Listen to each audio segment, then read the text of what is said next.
Hello, I'm Dave Burke. The reason I'm producing this short video is because you've expressed an interest in developing a metal building project, and I want to give you a brief description of the anatomy of a metal building so that we all know what we're talking about. So, following is the blow by blow description of what is a metal building is made of. For the purpose of this short video, we'll assume that the slab has been installed and the metal building has been delivered to the site. First thing to go up are the main frames, which are the backbone of the building. These are referred to as rigid frames because you'll notice that at the connection of the column and the rafter, it gets really wide and thick, and that's because it's a rigid joint that prevents the frame from collapsing or being blown over in strong winds or in earthquakes. So this is the first step in erecting a building. The frames are put up and braced off, and the next step will be to start the roof. The roof structure is made up of what we call purlins, which are a Z-shaped member that range anywhere from 6 inches tall to 12 inches tall. They're usually made out of a gauge material like 12, 14, 16 gauge material. And they run the length of the building, which is not like a residential joist or rafter, which runs from the ridge to the eave. The purlins run the lengthwise of the building, and the purlins are spaced about 5 foot on center, starting at the eave and working up to the ridge. And the 5 foot spacing is what can be spanned by the roof sheeting that we'll be talking about in a few minutes. The size of the purlins depends on the spacing of the main frames and the load being carried by the roof, which could be anywhere from 15 pounds per square foot, like in California, or maybe 40 pounds per square foot here in the Bitterroot Valley. The next step in the erection of a metal building will be the wall girts. These are the horizontal members. Again, they're Z-shaped that run horizontally around the perimeter of the building.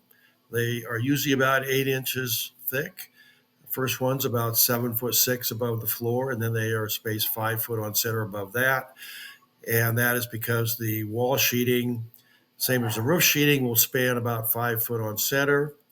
And the first one is at 7'6" on center because there aren't as many wind loads or snow loads lower to the ground as there are further up. Before the wall sheeting and roof sheeting is installed, we then will put in the walk doors, which are usually a pre-hung, pre-assembled door with hardware that's placed wherever around the building it belongs. Also, within the framing of the walls will be the openings for overhead garage doors, and windows are also placed strategically around the building. Before we install the wall sheeting, and after the doors, windows, and frames are installed, we install the insulation, which I'll be discussing next. Insulation for a metal building is sort of a technical feature because so much it depends on what the building's going to be used for. If it's going to be for storage, for farm equipment, or nothing that's prone to damage by cold or heat or whatever, then maybe you don't insulate the building at all. If it's going to be used intermittently for a shop or something like that, maybe you put a minimal amount of insulation, 2 inches on the walls and roof, which mitigates a little bit of the heat gain and takes away a lot of the noise from rattling sheets and so on. If a building is going to be occupied, you really need to step up your game and put in enough insulation to keep the building warm when it's really cold out and cool when it's really warm out. And that's the same insulation as you put in a house. And the insulation is usually draped down along the outside of the girts on the outside of the building, as shown in these videos. And on the roof, You can get anywhere from 6 inches thick to 12 inches thick of insulation on the roof, and that all goes on uh, basically at the same time as the sheeting, because you basically drape the insulation, which usually comes in rolls, maybe 6 foot wide.